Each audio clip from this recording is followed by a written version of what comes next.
Day 5. So unfortunately our time in Bacharach is over. I went for a little walk in the morning and I just kind of sat by the Rhine for a while just watching the water go by. It was a beautiful morning. I'm sad to be leaving this place, but I'm excited to see what we have next. So today we're traveling to Rothenburg, and this is one of the best preserved medieval towns. And when you get there, you feel like you're not stepping back in time. It feels like it's all just been made recently. So it is amazing how well it's been preserved. We had a lot of free time today, which was nice. We didn't have to get back together until dinner. And so there was a group of us that wanted to go to a beer garden. And so that was kind of our main goal. So we went outside the tower wall, and we were able to find the beer garden, but unfortunately it didn't open until 5:30. So since the beer garden wasn't open, we decided to go ahead and walk the wall. It was really kind of interesting to see the wall because inside there are plaques where you can buy a meter of it, because after World War II there was quite a bit of damage, and so they needed to do some repairs, and so for donations they were willing to make plaques. And so the minimum was 1 meter of wall you could buy, but we saw some were like 10 meters for doctors and things like that. The closest to home I saw was Elmhurst, Illinois, but I think that as we're walking through, we're all trying to kind of find our town. After we walked part of the wall, we decided that we would still try to find a beer garden maybe that was open, and then one of the members found in the Rick Steves book that there was supposed to be a good one and also a good restaurant. And so we went to this hotel, and in the back is a beautiful courtyard, and then below that is where the beer garden's at, but we ran into the same issue of beer garden wasn't open. And so we decided to have lunch. I had a rosé wine, and then a few of us shared some dishes. We had a crisply, this is how they said it, crisply green salad, and then we also had some sausages with some cheeses, and a baked mushroom with a herb dip. So after lunch, and we had a pretty long lunch, we stayed there for an hour and a half, just enjoying the day. We went back down to the town, and we were going to go check out some of the shops.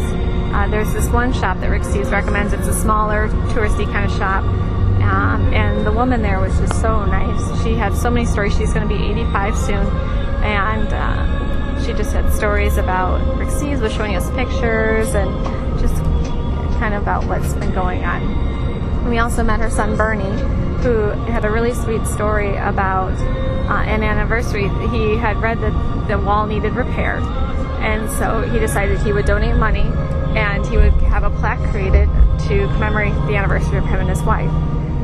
And so he wanted to get his wife up there to show her, but she didn't like heights. So he's like, oh, come on, we'll just go with this little section right here, just take a little stroll. And she was pretty reluctant, but finally she went up there, and then he looked at a plaque. He's like, oh, look, there's someone from Toronto, which is where they were from. And she's like, oh my gosh, Toronto. And then she looked at the names and saw that it was their names. So that was kind of a sweet story. After that, we went to a Christmas shop. Oh, there was a lot of Christmas. But we also tried to find a shirt for me for the Germany versus Spain game.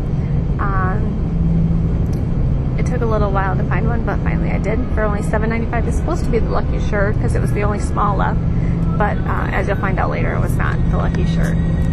After doing some shopping, we decided that we wanted to go to the Crime and Punishment Museum, and then also to the tower, which you could see the entire village from. We met up with one of our other tour members, and she told us that they had actually just closed the museum a half an hour early. So we weren't able to do that. As we walked to the tower, we saw the man closing up the tower too, so we figured since the game was going on that means they must be able to close up early because they got to get ready for the game. So after that, it was finally after 5:30, so we made our way back to the beer garden. I tried to have a beer, but of course I can't drink all of it, so I had a little bit of it, and then of course there was a member willing enough to finish it for me, which was nice. So I can say I've had my beer in a beer garden, so I did what I was supposed to do. And I think it's more of just hanging out with the people rather than actually drinking the beer. It's just kind of nice to actually be a part of that. Then after that we walked just a little more, and then it was time to meet up for the night watchman's tour. This watchman is very interesting looking. He carries this medieval weapon. He's dressed in the garb of the time, You know, he's got the long curly hair. He definitely looks like he's from the past. So we all met there, and we thought it was kind of just going to be our own tour, but it ended up being maybe about 100 people. So we're following this guy everywhere. It was kind of funny, I'm sure, if you're watching from the outside. But the tour was interesting because we got to learn about what the Night Watchman did, and we also kind of got a history of the city. We got to hear about the plague, and then a few other things I can't quite remember now, but it was pretty informational. Of course, though, as we're walking through the tour, it begins to rain and it begins to storm, and it'd be funny because he would ask a question and then thunder would just boom, and he'd be like, no, that's not it. So that was nice. And then afterwards, it was game time. Like I said, it was the Germany versus Spain game. I did not eat dinner, so I had to run back out real quick to find dinner, but it's not like home where you can just stop somewhere and pick up a quick sandwich. Instead, the only thing I found open was a restaurant and a hotel. So I sat down and had my meal. The guy was very nice. He probably was looking at me funny because I was rushing through my meal so much, but I wanted to make it back to the game. So I ate that, and then I did go back. We put up a projection screen in our courtyard of our hotel, so we were all able to gather there and watch the game. Thomas from Baccarat gave us the makeup, and so we all had our German flags painted on our faces, and then I had my Germany shirt on, and it was still raining. The game didn't start out too well. Italy had 2 scores fairly early in, and Germany had none.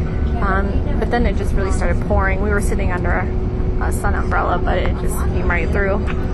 So after a little while, I went back up to the room, and then as I was getting out of the shower, I heard fireworks and people honking in the streets. So I was like, oh, I guess that Germany must have turned it around. But they just scored 1, and Italy actually won, which is really kind of better because then we'll be in Italy for the final game, which will be Italy versus Spain.